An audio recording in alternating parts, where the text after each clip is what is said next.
We all want love, but most of us don't want to date to get it. Because let's be honest, dating kind of sucks. But maybe it doesn't have to if we actually know what we're doing. Hi, I'm Kira Sabin, and this is Reinventing Dating, a smart and sweary podcast for all singles to learn the mindsets and skills to date with intention and confidence.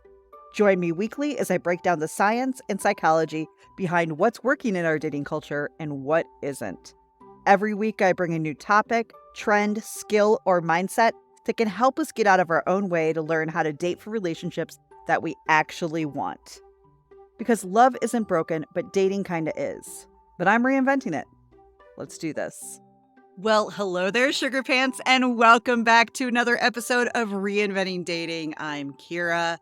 We are back for our fourth week, our fourth episode in our current series of common dating questions through a modern and healthy dating perspective or lens. A few things to keep in mind about this series. I'm going to be answering some of the very common questions that I get asked the most and that I see online, but bringing them here and talking about them through a more modern, non-gender role, healthy, science-backed, psychology-backed perspective. A few reminders. This is about finding a partner. So everything through my perspective is about partnerships, not just dating, not just relationships, not just getting a girlfriend or a boyfriend, but actual partner. I want people to be looking for partner behavior rather than just catching feelings. I'm back a day late again because I did so much research this week on this topic to bring you thoughtful, helpful ideas and concepts that will actually better your dating life. I think you're going to be pretty excited. But I first want to give a quick shout out to a couple of reviews that I got on the podcast. Now, I'm just going to tell you that I saw these reviews just randomly this morning. I went over to check something about the podcast on Apple Podcasts. I don't necessarily look at the published podcast all that often. But I had 2 new reviews in the last week. And honestly, I haven't had a review in like a year. And I just want to tell you guys, I wept. I didn't cry. There wasn't tears. There wasn't sniffling. I wept reading these. I'm out here every week talking out to the ether. I don't make money on these podcasts. So having people share, review, comment, fucking brilliant. So I just want to say, KHCJ5225. She wrote, "Please listen, the only dating podcast that makes me feel better after listening. She addresses hard things with hope and a growth mindset to change our thoughts, behaviors, and our world for the better. When other podcasts just state the poor and they don't address what to do instead." I think she meant problem, but truly valuable information that will make everybody's relationships and lives much more meaningful, intentional, and joyful. Kira is a gift to the world. Thank you so much. And then the awesome and very delightful Belle wrote, "So helpful. Kira's refreshing and fabulous at giving clarity. There's so many articles and dating advice on Instagram quotables, and she excels at fine-tuning all of that and quieting the extra noise. She'll give you hope, humor, practical steps, and insight. And she's funny. Thank you so much. Give it a listen with an open mind." Thank you. I just wanted say to both of you, this is the shit that keeps me going on the tough days. And lately there's been more tough days than good days. So thank you, thank you, thank you. These are the small and tiny ways in online acts of kindness that I think we could all be doing for each other. And because somebody did that, I actually went and did that on a couple of my favorite podcasts this morning. I'm like, I need to be doing this more. I need to be walking the talk that I share. So I just went to a couple podcasts that I thoroughly enjoy, that I learn from, or that I laugh with. I listen to mostly entertainment or true crime podcasts. And it just felt good. It felt good. It gave me a warm and fuzzy feeling inside. And I like warm and fuzzy feelings, especially orgasms. Just ran that out there. Please know I say shit like that mostly for my own entertainment. And I hope you guys think it's funny too. But let's get into today. Let's get into this topic. It's going to be, I'm not going to say that what I'm sharing today is going to be controversial. I just think the topic of chivalry is a dead, what men should do or what women should do is a really, really tough topic right now because so many things have changed. so many things are evolving, including gender roles, gender stereotypes, things like that. So I will be talking a lot actually about gender today. Not something I do very often, but due to the fact that chivalry has a lot to do with kind of men and how they act towards women, there will be some societal norms today. I'll be leaning into heteronormative relationships a lot, which just means the relationship of a man and a woman. And when I talk about gender, I want to just say this really quickly. I think it's absolutely fucking the most ridiculous thing that ever existed on this earth. And that's just dramatic because there's a lot of absolutely ridiculous things on this earth that we speak of men as one gender who do all the same things and think the same way, and that there's maybe a couple of good ones and a lot of bad ones, but we are just talking about their gender as in everybody's the same. Like women are the same. We all need to lean into our feminine, divine bullshit and all of these different things. I'm not really here for that. I'm really here for you getting to know your date, your partner, your person on an intimate and personal level. And you're going to realize when you do that, that these societal norms don't make sense at all. Danny and I don't follow any societal norms. We follow what works for our relationship. And that's what I want for everybody. But today, I want to talk about this idea of chivalry. I want to talk about how things have changed. And I think a lot of us think not for the better. And I the fuck agree. I disagree. I 100% disagree. And I'm going to tell you why. So today I'm going to be talking about what chivalry is, where it came from, a lot of concepts that we kind of think are chivalrous and where their origin is. Yeah, I'm fucking bringing it today, my friends. I'm also going to talk about what's helping, what's not. And just like I'm reinventing dating over here, I'm reinventing chivalry. So I have 12 things at the end that I think are chivalrous things that we can be doing. Kind of specifically, all of us, not just men, that are actually going to get us into relationships we want, which is the whole fucking point. And I do want to say that if you really like this episode, I did an episode in the first season of this podcast about the history of love and dating and why it still matters. And it's a great kind of companion with this episode. It's kind of a, if you haven't listened to it and you thought boring, it's not. And I don't even like fucking history, and it's not. I think it's really important that as grown ass people in 2024, if we're going to take the time, the energy, the money, the mental and emotional exhaustion of dating, we might as well be knowing what we're doing and making sure that what we believe or the mindsets we have are actually working for us. So let's start with the very simple thing. I love to do definitions, and almost every kind of workshop that I do in my solo or group programs starts simply with, here's what this thing is. Because it's amazing when we talk about something, how many different opinions we have. And when we get clear on what something is and where it came from, we just all can get on the same page, which I think is always what we're trying to do here. So first of all, the word chivalry came around in the 11th and 12th centuries. That's right. And it was developed as a code of honor that emphasized bravery, loyalty, and generosity for knights at war. So it's not really about rescuing princesses or doing good deeds, because here's the fucking deal. It turns out that knights or different people who were out conquering were not very nice. The words raping and pillaging came from this time. So these knights were not chivalrous. They weren't riding the white horse. They weren't doing any of these things. The first rules of chivalry had to do with not being total fucking assholes, conquering, burning shit down, plundering, pillaging, and that's right, raping people, women, maybe even children around the world. So these came about to basically stop people from being horrible, horrible people. Just a reminder, there is a very large controversy that I weirdly went down the rabbit hole on. We think that red hair is an Irish or a Scottish thing, particularly Irish. Do you know how it got there?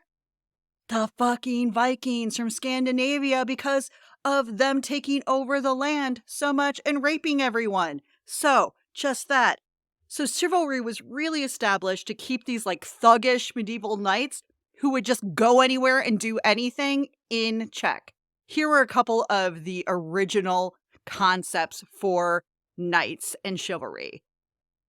Thou shalt believe that all the church teaches and observe it in all directions. So right away, we're going back to religion and do what the church says without asking.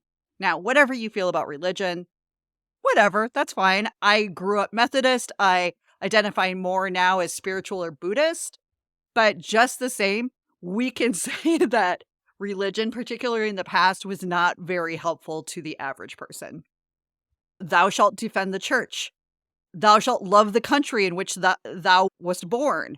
Thou shalt not recoil before thine enemy. Thou shalt make war against the infidel without cessation and without mercy. So there was a kindness attached to this. There was actually just rules of you follow us, you follow the church, you follow what your country wants of you, because they would sometimes go out and just take over a city or area that was actually still their people, but they were just violent hungry because this is what they've been doing their whole life and raised to do. And so they had to put these in place so that they could aim the person, the weapon, the destruction to their benefit. So I'm not going to go on here, but ultimately the kindest thing on any of these rules is thou shalt be everywhere and always the champion of the right and the good against injustice and evil. But who knows in the 11th and 12th century what they thought was injustice and evil? We don't know. And I feel like I'm really, really cool with maybe not holding on to or living based on rules that were created in the 11th and 12th century to stop men from burning down villages and raping people. Just throwing that out there. Because there was a time where there was just massive civilian casualties, and it was just an effort to set ground rules for knightly behavior. That's it, because they were heavily armed and prone to violence. That is a big thing. And where we started getting kind of this more knight in shining armor and idea that chivalry is a beautiful thing and taking care of the weak and the fragile and women and children was really just appearing in romance fiction centuries later. And they were written mostly for young noblemen who were being trained for knighthood. And it was presented as pious, generous, and merciful. And here's a quote from some romantic fiction back then. To be a great knight, you ought to have consideration of civilians and for women. Okay. So consideration, guys. That's it. That's the consideration. That's it. Not don't rape them, but just consideration for them. And the greatest knights are inspired by the love of some lady out there, and they want to impress her and win her love by doing great deeds. Now, this was actually never a rule for knights. This was just what poets at the time were writing about knights, basically early romance novels on some level.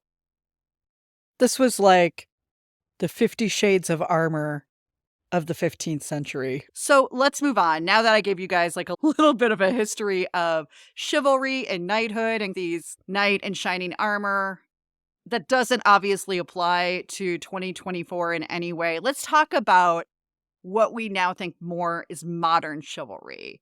And the definition I found online, because by the way, the normal definition of chivalry on like dictionary.com, they don't really have a good modern chivalry definition. It's still for knights in the past and past centuries. But I did find one that I think works in what we believe, which is chivalry refers to polite, kind, and unselfish behavior, especially by men towards women. True chivalry involves treating people as valuable individuals and wanting to know someone's thoughts or stories. Now, I would just like to point out that's a low fucking bar. That we're asking for basic, polite, kind, and unselfish behavior. That when we're talking about men towards women, or just in general, that it's polite, kind, and unselfish behavior. I think that we can all say that should be the basis for all of us. That's not chivalry. That should be something that we are all actively working on just to be decent humans in our world. I'm just going to throw that out there. And true chivalry involves treating people as valuable individuals and wanting to know someone's thoughts or stories. If that is our definition of chivalry, I mean, what the fuck? What the fuck? Like, come on. Come on. Is this what we're holding on to? This idea that maybe somebody is polite or kind or has unselfish behavior? And if you're honestly listening to this and going, well, every person I've dated wasn't polite, wasn't kind, and didn't have unselfish behavior, I do really think you take a step back and look at who you're choosing. Because for as many unhealed people out there, which is what I will call them, unhealed people, there are certainly people who are willing to try, who are willing to work on that. And if we find ourselves in the same type of situation with the same types of people again and again and again, we got to check ourselves. We're the common denominator there. So here are some of the examples that I found online of what people think modern chivalry includes. Opening or holding the door for someone, offering a seat to someone in need, offering to help and carry things, putting your partner's jacket on for them, like holding it for them to get into, standing. That's a big kind of old school one, right? That men stand when a woman comes to the table or when they leave the table. Another thing that I think that was modern chivalry when I was growing up and what I believed dates should do is they pick us up, maybe they come to the door, they meet our parents, but they drop us off and maybe walk to the door. That's a modern chivalry. Just making sure that person gets home safely. Next, another modern chivalry. This was all over TikTok in 2022, by the way. The sidewalk rule. Maybe you've heard of it. Maybe you haven't. It's where men should be expected to be on the outside of the sidewalk so that if a car were to come and splash, that he takes the splashing. Or I think everybody's fucked if you get hit by a car or that car swings because everybody's getting hurt in that scenario. But I'm going to talk about that in just a few minutes. And then paying for dates and paying for the wooing or the courting. And by the way, I am not discussing that this week. I'm discussing that next week because that is its own whole episode in itself. So I have, and this was a labor of love, my friend. I've looked up the history of many of these chivalrous acts that I just was talking about. And honestly, lots of them are not as chivalrous or kind as you think. I have referenced and I'm referencing a ton of different articles in this, and you will find them all in the show notes if you guys want to do a deep dive into what I learned. I'm just bringing the main thoughts with a lot of swear words over here. But a few things to remember before I go into where the origin of this is, that women had no rights of their own, even to their own bodies and children. I first want to read to you guys from an article that honestly blew my fucking mind. And it's about something called coverture. I didn't know this existed. The woman, her name is Catherine Algor, wrote this article. And it starts off like this. And I just think it's a great little story to bring us into this mindset and headspace. My mother-in-law loves this story, she says. A few years ago, my husband Andrew and I went to apply for a mortgage. As a candidate for a house mortgage, and this is the part my mother-in-law loves, I characterize myself as greater than my husband. I'm older, I have longer work history, and more senior in our common profession. We're both professors. I make more money, I have a longer credit history than him, and I've actually owned more houses. And finally, she said, though this is a matter of dispute, I'm even a tiny bit taller. But the only qualification that mattered in this transaction was my status as wife. And when our broker filled out the application, she listed Andrew first as the borrower and me second as the co-borrower. Did I mention that my last name starts with A and his is with J? So it was not an alphabetical thing. And when I pointed this out, our broker, a woman of a certain age with long experience in her profession, sympathized, but stated that if she had made me the primary borrower, the lawyers would fuss at her and just revert to the traditional categories. Honey, she told me, a what professor of women's history, because this woman is, it's a man's world. So that kind of starts this conversation of something called coverture, which I'm going to dive into here in just a moment, but how that it still affects us today, whether we notice it or not, whether we acknowledge it or not. And it's a long-standing legal practice that's part of our colonial heritage. And here is what she says that I think is just a pretty smart reminder if you knew this, and maybe just information if you didn't. So, coverture since the American Revolution held that no female person had a legal identity. At birth as a female baby, she was covered by her father's identity, and then when she was married, by her husband's. Now, have you guys heard of the husband and wife become one? You know, we're two halves of one whole. That actually is steeped in history, and it's because they did become one, but that one was the husband. And it was a symbol of subsuming of the identity, and women took the last name of their husbands because of this. Basically, we were saying, taking their name, I am now property of this person. Ultimately, women did not legally exist. Married women could not make contracts or be sued, so they could never own or work in business. Married women owned nothing, not even the clothes on their back.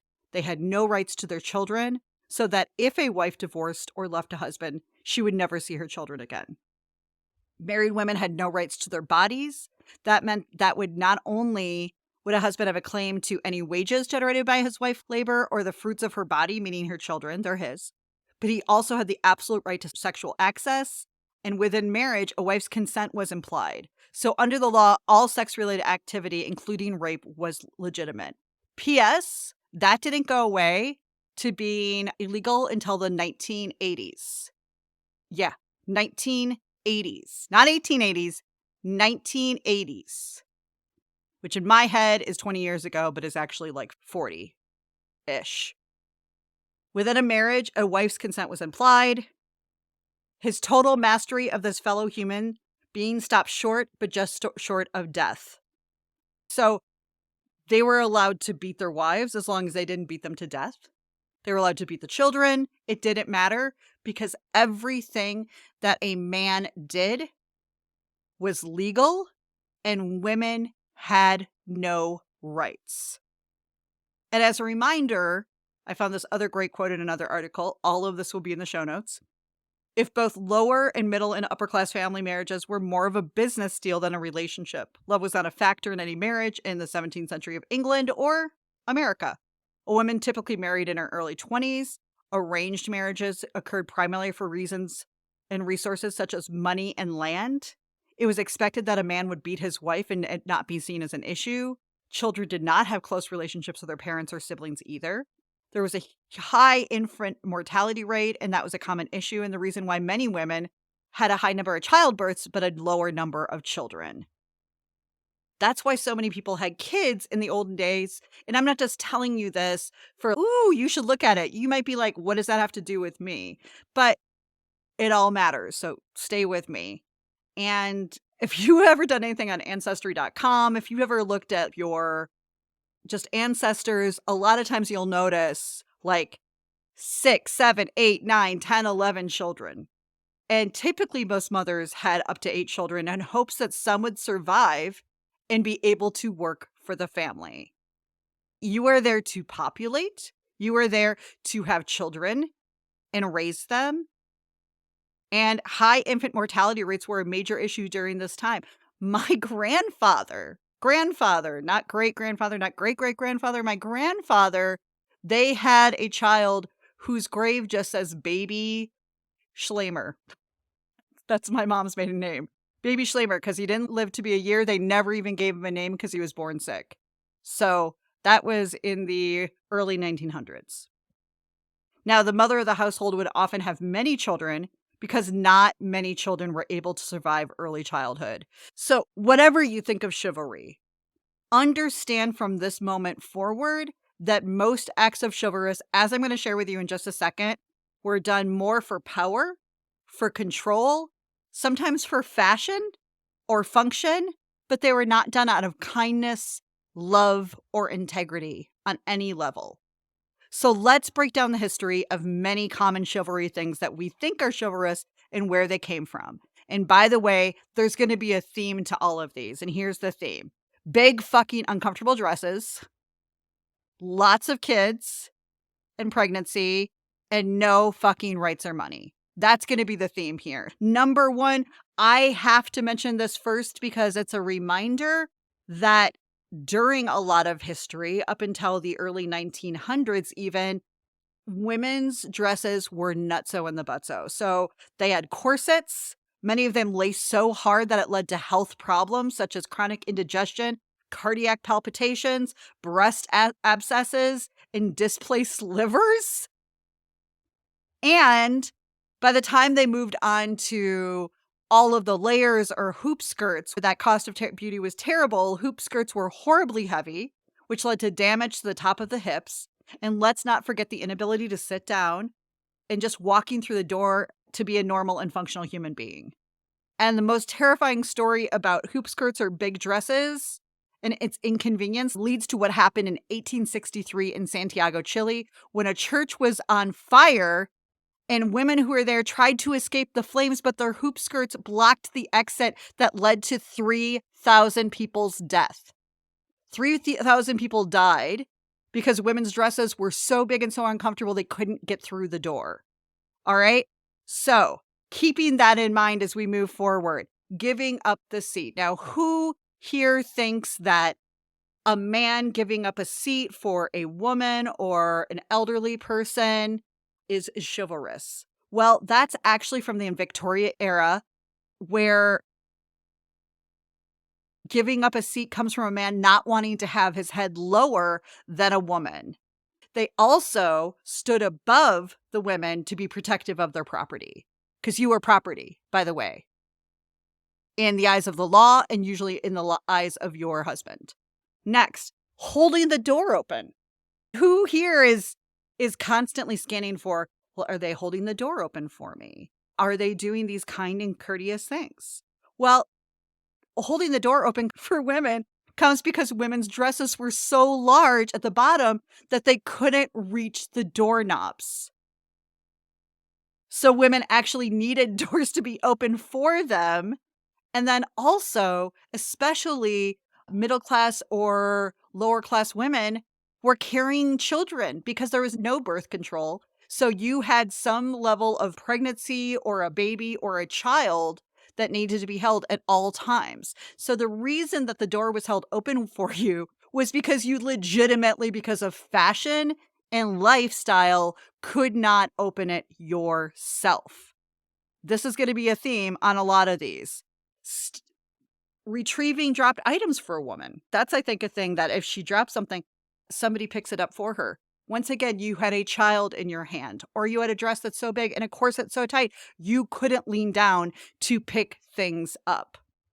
Next, carry her bags or packages. Same problem. Big fucking dress, holding kids because there's no birth control. So they had to carry her packages or bags because she was carrying the children. Picking up and dropping off in a vehicle. Women couldn't afford vehicles because they were only paid something called pin money. So it was enough money to supplement their husband's or their father's income, but not enough to even actually live. You had to be picked up and dropped off in a vehicle by a man because you couldn't own one yourself or usually did not get paid enough to have the money. The only rule that I saw that actually had some level of chivalry was the sidewalk rule. And the sidewalk rule, as I mentioned, goes like this, that men should be on the outside in case of a splash from a buggy back then or horses, and now like a car. But actually, here's what it comes from.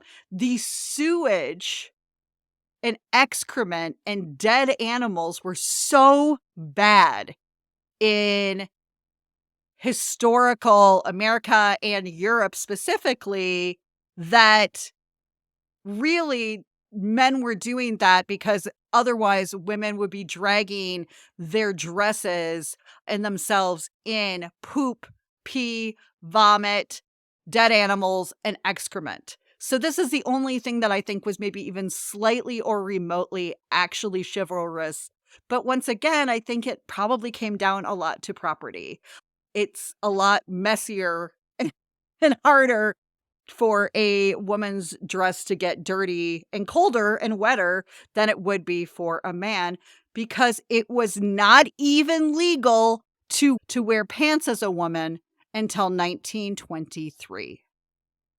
You might be like, well, I would have been different. No, you wouldn't have. You would have been arrested. You would have absolutely been fucking arrested for not wearing dresses at the time. So I hope you're on the same page as me, that some of these ideas that we're pretty stuck on about what men should do and what it means are based on a whole bunch of sexist, awful bullshit that had a ton more to do with oppression and power and control than it has to do with if that person was a good person. And guys who are listening, because I know guys listen to this podcast, and I hope you fucking share this podcast with guys, because I'm going to talk specifically to men in just a second here. If you think that women should be doing certain things, or that you should be doing this, or they should be doing that, why? Is it actually getting you the relationship you're looking for? Is this building love between two people? Because what they've also proven is that people, both women and men, who believe in these deep ideas of chivalry are also really caught up on gender stereotypes, traditional relationships, and the basic idea that women cannot look after themselves. The thing about chivalry that we don't admit is that so many of these ideas and concepts were based after the idea that women were viewed as weak and men were strong. So in that sense, chivalry served a purpose because it reinforces the belief that men are the more capable gender and that women are in need of help and protection. Now, I found this great article on This Is Gendered, and they said, we see seemingly harmless and often well-intended behavior in what's called benevolent sexism. And it's sexist because it reproduces the oppression and marginalization of women by portraying them as weak and incapable, whilst requiring that men always be strong and in control. Now, I think we all are seeing a backlash right now of men having too much power and control in our society and culture. Not only publicly, not only in the government, but also in relationships. Now, I want to speak to, not only is that beyond unhelpful to women, that's beyond unhelpful to men. Some of the examples out there of benevolent sexism, as it's called, can be found in the workplace where women are often hired for their interpersonal skills. Because, in other words, if they're hired for their feminine or soft skills rather than their training or their experience or their technical knowledge, then that really can lead to missed career opportunities. Next, chivalry and sexism more generally portray women as kind, precious, beautiful, fragile, nurturing, and a range of other quote-unquote feminine characteristics. And by the way, these beliefs, oh, women are kind and nurturing and fragile and we need to take care of them. They also are associated with victim blaming in cases of sexual abuse and domestic violence. And honestly, it denies men the capability to be gentle or compassionate, as well as the right to be vulnerable. Holding on to these ass backward ideas is oppressing women and oppressing men. Why do we have these hard and fast rules of chivalry and make them mean something? Why do I fucking see on every other Instagram, Facebook, TikTok post some other person telling women, next, move on, no to this, no to that, all of it? We somehow think that these small acts of chivalry, it's like a quick hack to decide whether this is a good person or potential partner. What we make it mean is that we make small gestures mean big things.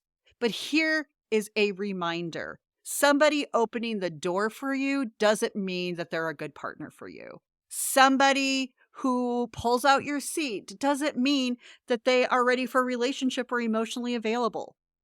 Somebody who picks you up at your apartment very well may be a rapist who then, when they drop you off, rapes you.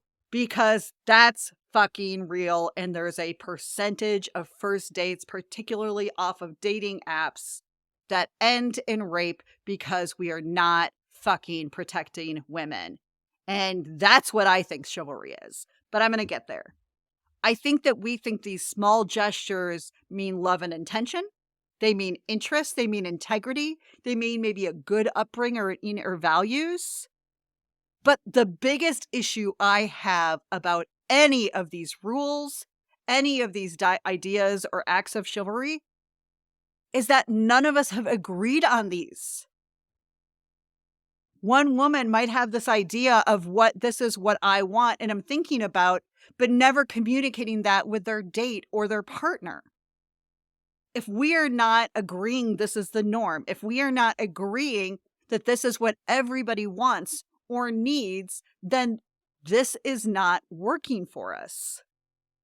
If we are not looking at these ideas, if they still apply, if they make sense, if they're working for us in modern dating and relationships, then we're not dating to the best of our ability, and we're going to keep missing matches. We're going to keep wasting our times with people who can fake good manners for a good couple of months until you find out that they are not a good person.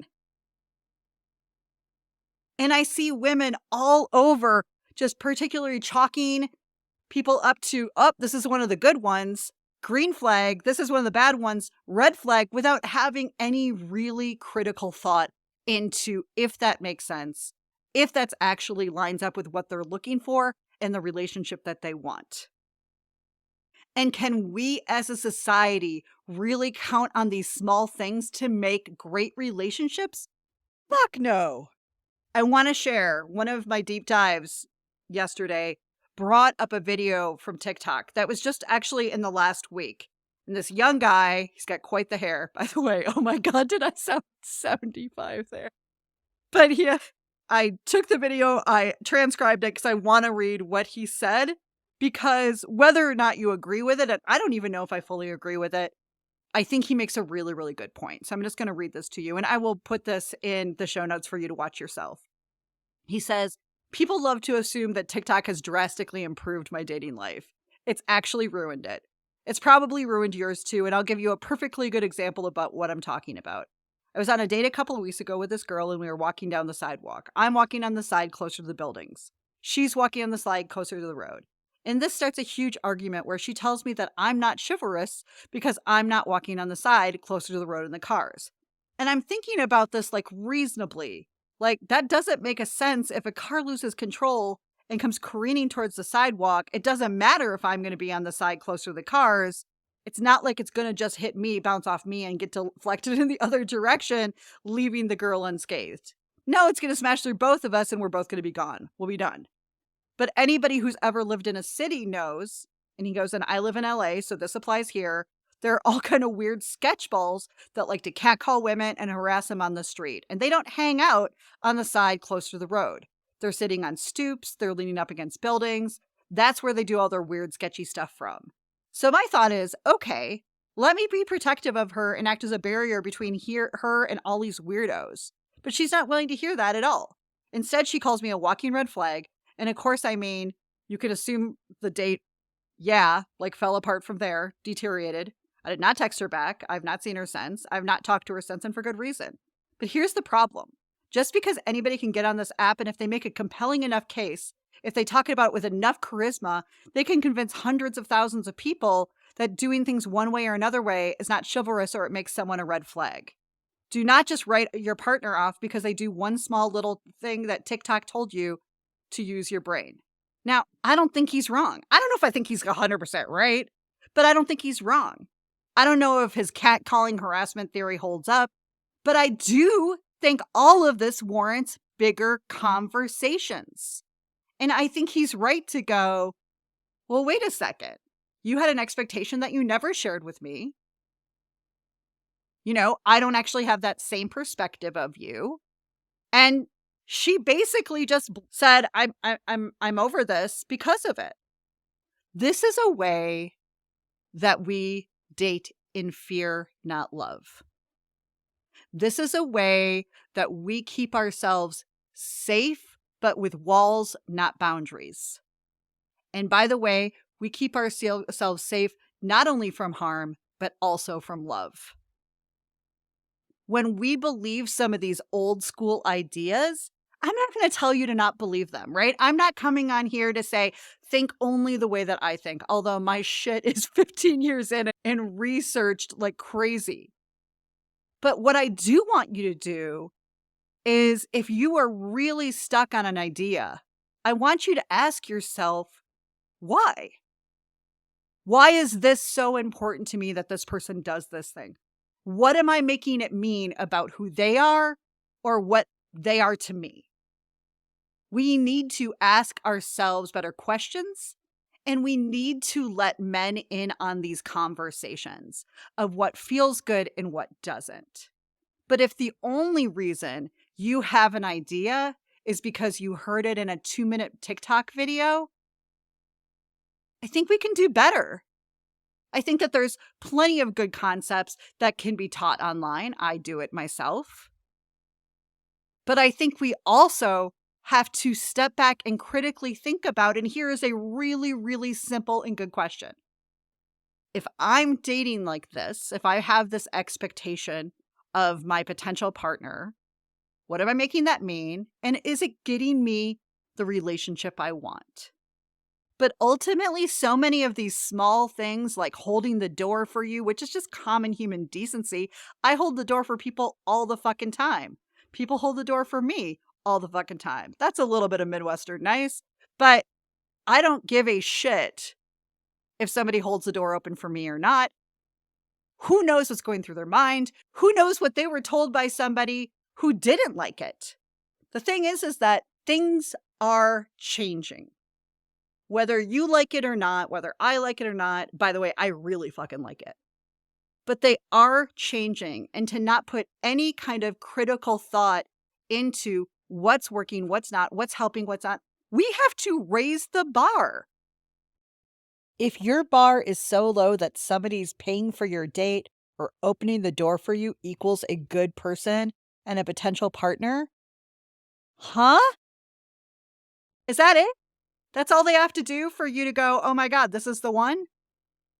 More importantly than all of that is these mindsets that particularly women are believing and encouraging men to do and believe are null and void if you have no rights or money. These ideas of what our grandparents maybe had, or great-grandparents, or, oh gosh, wasn't courting and wooing beautiful? No, you actually didn't get to pick who you wanted. They courted you for your family's land and some sheep and 2 sacks of grain. What you want, what you're thinking of, never existed in history. There was never a time where women were, quote unquote, taken care of and pampered without There also being a time where they had no rights, had no control over their own body or anything. So to be pointing out to supposedly happier dating and relationships in history when women had zero rights, zero money is fucking ridiculous and so disempowering to everyone involved. You are using one criteria to make a decision that is based on assumptions, traditions, and many times power and oppression. And if we're choosing somebody simply because they seem nice and are doing these things and ignoring all of the crappy behavior, that's a problem. After all of this, and clearly feeling passionately about it, do I think chivalry should be dead? No, I actually don't. Fuck no, I don't. I absolutely think that we can look at modern society, culture, and dating and see there are ways that men can show up better for women in general. Absolutely and completely, but they're not about fucking opening doors or silly other little things that don't ultimately matter. What is chivalrous instead? I'm reinventing it right here. Noticing the real problem with the safety of women and being a fucking supporter and friend to women. Not because you want to sleep with them, not because you want them to like you, but because our world is unsafe, due mostly to other men. And single women have it even worse. Nearly 1 in 5 women and 1 in 71 men have been raped in their lifetime. I mean, that is a very large difference. Nearly 1 in 10 women in the US has been raped by an intimate partner in her lifetime. These are real facts. This is real information. So do we need to, on some level, take care of women, and particularly young women and children? Abso-fucking-lutely we do. But it's not by opening a goddamn door for them. It's by noticing a very real problem in our society and being a friend and supporter. I'm not just reinventing dating, I'm reinventing chivalry. So here are ways that I think that we can now be more chivalrous in dating and relationships. And by the way, this is not just for men. Some of these are also for women. It's our job to help feel safe, secure, and supported by our partners. And that includes for men. Number 1. Here is something that we don't talk anywhere near enough. Think about safe and easy dates for women. I know a lot of times we get caught up in the what's going to be romantic, or depending where you live, like how long is it going to take me to drive there, or how much is this going to cost? Stop thinking about that shit. Think about daytime, think about public locations, no alcohol. 50% of women had their drinks or food spiked by a stranger. 50%. So if you want to go to the bar because you like a couple of drinks and it loosens you up and it makes you feel a little bit more charismatic, gives you the riz. I don't know, am I saying that correct? I'm so lame. One of the kindest and most chivalrous things you can do is say, where would you like to meet up? And not women because they don't know or have suggestions, but because they're kindly thinking about what feels good for you and what is safe. Speak up for yourselves. This doesn't change when we ask people or expect them to read our minds. Think about safe and easy, especially first dates. You don't know them. They don't know you. And there is a chance, due to the numbers I have just read, that that person has been possibly raped, possibly roofied, possibly stalked, possibly attacked or assaulted.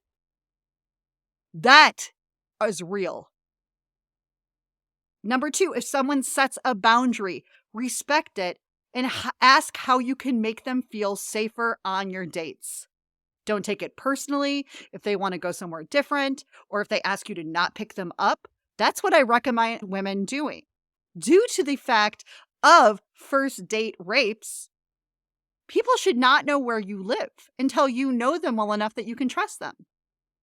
So maybe you're offended when somebody says, no, I'll just meet you there. Maybe you're like, well, I'm just trying to be chivalrous. I'm sorry. I don't know why I did that voice, but I'm just trying to do what my dad or my mom taught me. Well, your parents probably didn't teach you about how terrible women are treated in our society and how thoughtful behavior is making sure that they feel safe. You have no idea what has happened in her life, and she doesn't know what happened in yours. That's why we take the time to create safe and secure situations where we get to know each other in really healthy ways. Number 3, respect timelines for dates, for intimacy, for vulnerability, and for sex. If you ask a question that she's not comfortable answering, respect that. Don't push, don't prod. Maybe you've asked something that is triggering to her. Maybe something bad happened in her life. Respect that. And then let her know if there is a time in the future that she wants to share it with you, that you are open to hearing about it. If somebody says they want to take it slow, emotionally, mentally, physically, respect that. They're trying to take care of themselves. They're not trying to withhold things from you. They are not trying to make you work for it. And my God, I hope they're not. But either way, both of you can slow down so that you can see if this is actually something. Because pregnancies from sex too quickly happen all the time. And then all of a sudden, you've taken a relationship that maybe had potential and thrown in a huge curveball that you now have to decide. How many relationships last from that in a healthy way? Not many. Number 4, stand up for women. If you see a woman in public, and women, I am talking to you too. If you see a woman in public getting taken advantage of, drunk, possibly looking like she's roofied, if you suspect that something has been ingested, call 911, tell an employee, tell a bartender, whatever, but make sure that person is with a trusted friend or family member and stay with them until the emergency personnel arrive. 50% of women have been spiked by a drug in their drink or food. I am appalled at the amount of times that I have been out in the 90s and 2000s where I would see a woman in maybe a not great situation and not really do much about it. Just thinking, well, her friends have her, or that's somebody else's problem. I'm appalled by that now because I have no idea what that woman was going through or if possibly she was in danger.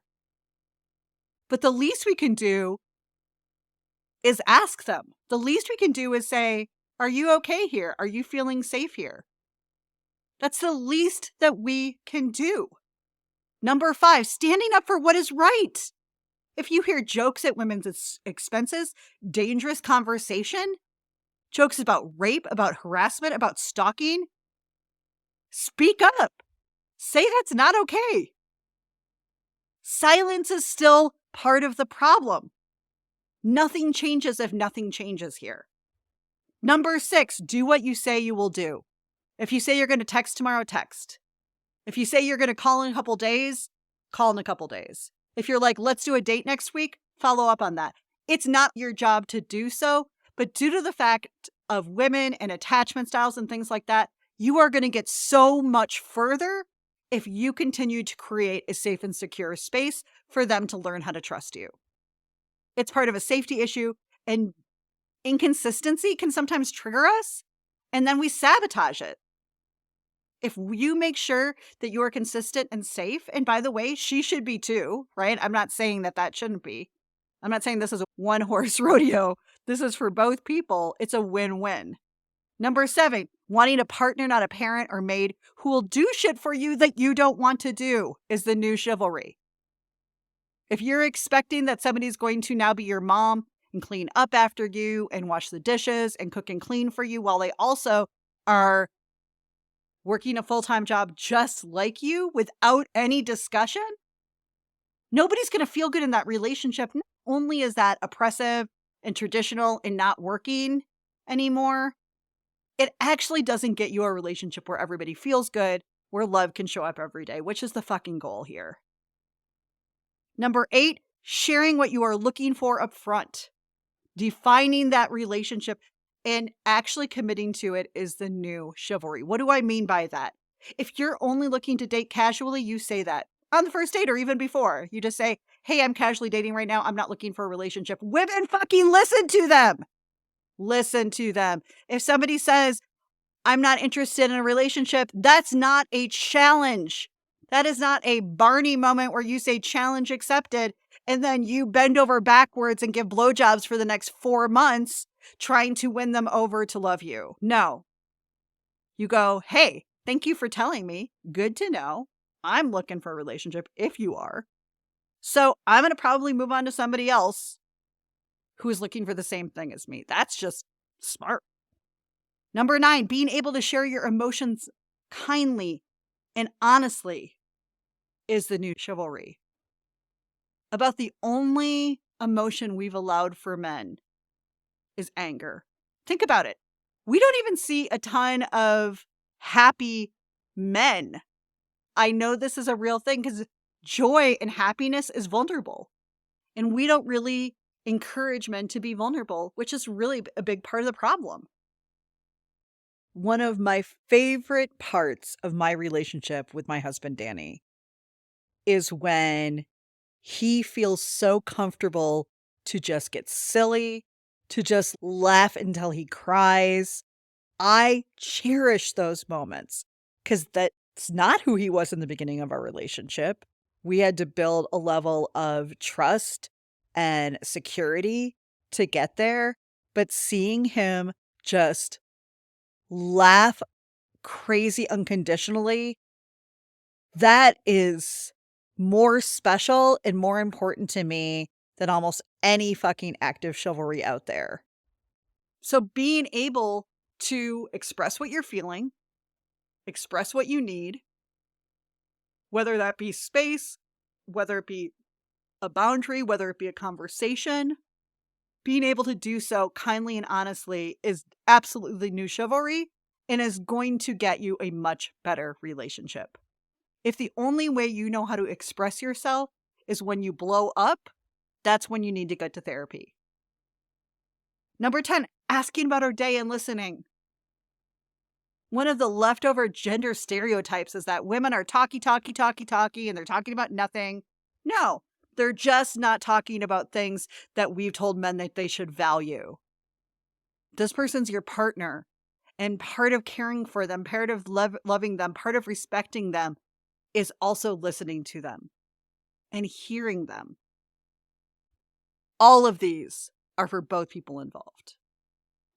Number 11, learning how your partner likes to be seen, heard, and loved is the new chivalry. And also, women asking men how they want to be seen, heard, and loved. I've told this story 1,000 times on my calls with my clients and even on like the former version of this podcast, that one of the first things I did in our relationship when we decided to be monogamous was ask Danny to reach out every day. I'm an extremely anxious attachment style. I tend to sabotage the unknown. And it was the basic thing that I needed from him for me to feel safe and secure enough to do this relationship. And at the end of that conversation, I said to him, and if there's something that you need or that I can do for you, let me know. And I will never forget that Danny's eyes opened up like a deer in headlights and goes, no one's ever asked me what I've needed. Nobody's ever asked me what I need to feel loved or to feel good. He's like, I'll have to think about it because I legitimately don't know. I don't think that this is a failing on his part at that point, because now I know exactly what he needs, because that's what a relationship is, to feel loved, and he knows exactly what I need. But more importantly, that we don't actually even ask men about their needs, their emotional needs. Not just sexual, that seems to be what we talk about, are the physical needs. But what are the emotional needs? And then finally, number 12 for all of us is getting therapy and healing and working on our stuff if any of these feel really, really hard.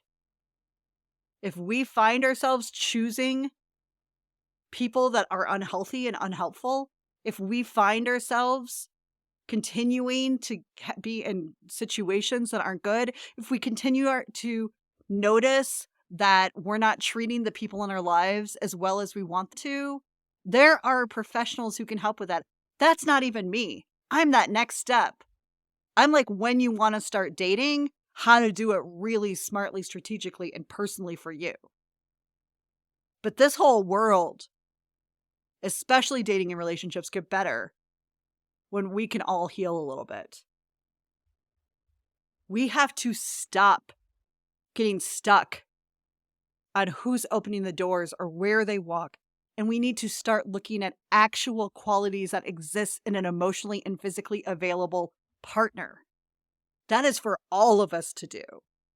Those rules of chivalry are for all of us because I see women not protecting women. We are all kind of part of the problem, and that includes myself.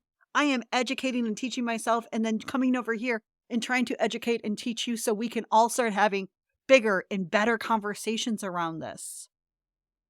So that we can stop getting caught up about pushing people away or calling somebody a walking red flag because they walked on a part of the sidewalk that maybe you know about, but they don't. Like, it's ridiculous. And honestly, it's unhelpful. All right, guys. I hope this podcast blew your mind a little bit. That even if this is the first podcast you heard from me, you realize there is so much that you can do and learn before we date or before we get into relationships that can make this easier. Love is not broken. Dating isn't even really broken. We just don't do it very well. And it's vulnerable and it can feel scary putting ourselves out there. But I will say it once and I'll say it again. All of this gets a shit ton easier when we know who we are, we know what we need, and we know how to date to spot it in real life. These are information, mindsets, and skills you can build at any age. That's exactly what I teach.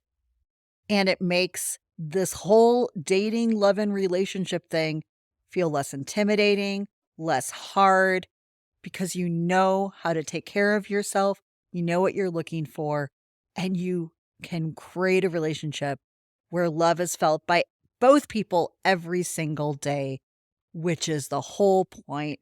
Because life is hard and it kind of sucks and it gets better when you have somebody to do it with. I don't really give a shit if that's a relationship, romantic, or just a friendship. But you will still need to have most of these skills to be in friendship and community with people, whether it's romantic or not. All right, guys, that's it for this week. What did you learn? If you liked this, if you loved it, please make sure you subscribe. Come check out reinventeddating.com. And one huge favor, please share this with the other singles that you know so we can all reinvent dating together. Because when we know what love is, when we know our mindsets, when we understand how we work, we understand the skills, we can get in better relationships, period. All right, guys, I will see you next week. Next week, I am coming in hot talking about